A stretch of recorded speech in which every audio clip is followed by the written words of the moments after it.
Today is the day. After years of studying and exams, medical students find out where they'll begin their careers as doctors. Thanks for joining us at 5. I'm Mark McPherson. And I'm Elizabeth Wattis. Today has been called the med school equivalent to the NFL or NBA draft. It's a day filled with nerves, excitement, and a whole lot of hope. WMTV's Aria Wozniak takes us inside the excitement at the University of Wisconsin School of Medicine and Public Health.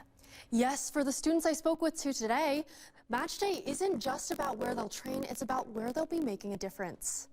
For Samantha Bush, Match Day is a culmination of years of hard work and a future that all comes down to one envelope. No matter where I match, I'm going to get a fantastic education, and I'm just excited to go transition to the next part of my life, which is residency training. Bush grew up in Blue Mounds, Wisconsin, and hopes to stay close to home for her residency.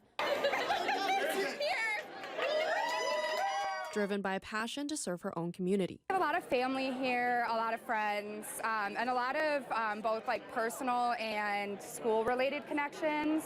And so just staying close by is just really meaningful. But this isn't just about one student. For the 171 future doctors matching today at UW, it's about filling a critical need.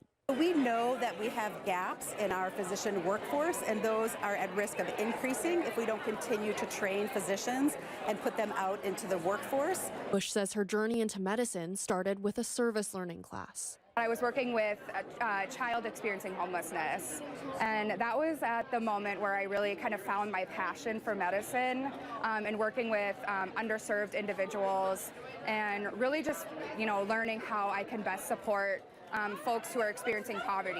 Match Day is a life-changing moment, but for Bush and her classmates, proud to be following in your footsteps. Proud. It's only the beginning. Oh yeah. Bush will be staying in Madison for her residency. She said she's excited to be staying in the Madison area.